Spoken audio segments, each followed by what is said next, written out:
ఎన్నడూ కూడా దేవుని విడిచిపెట్టే ప్రయత్నం చేయొద్దమ్మా. దేవుని స్తోత్రం. హల్లెలూయా.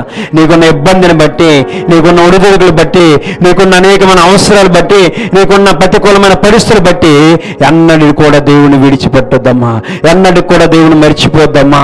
నువ్వు మరిచిన ఆయన మరవని దేవుడు నీతో ఉన్నాడని చెప్పి నువ్వు గుర్తుంచుకుని ముందుకెళ్ళే ప్రయత్నాన్ని ఈ సంవత్సరంలో నువ్వు ప్రారంభించాలా. దేవుని స్తోత్రం. హల్లెలూయా. హల్లెలూయా. నా మాటలు అర్థమవుతున్నాయండి. వీరైతే ఏం మర్చిపోయారో తెలుసా ప్రియురా? ఆయన ఇచ్చిన వాగ్దానాన్ని మర్చిపోయారమ్మా. మనం నిత్యము అద్దరికి పోదామంటే 4 గాలి కొడుతుందని చెప్తున్నారు. మనం అంతరించిపోతున్నాం, నీకు చింత లేదని మాట్లాడుతున్నారు. అయితే దేవుడు అంటున్నాడు కదా, దేవుడు వారితో మాట్లాడట్లా, దేవుడు సమస్యతో మాట్లాడి నిశ్శబ్దంగాను మార్చేశాడంట ప్రియురా. దేవుని స్తోత్రం. హల్లెలూయా. హల్లెలూయా. వారికున్న ఇబ్బందిని, వారికున్న అలల్ని, వారికున్న ఒడిదొడుకులు మొత్తాన్ని కూడా నిశ్శబ్దంగా మార్చేసి అద్దరికి చేర్చే దేవుడు నీ నా దేవుడు అని చెప్పి గుర్తుంచుకోవాలమ్మా. దేవుని స్తోత్రం. హల్లెలూయా. మీరు ఏది మర్చిపోయినా మర్చిపోకపోయినా మన దేవుడు మనల్ని అద్దరికి నడిపించే దేవుడు అని నువ్వు గుర్తుంచుకో.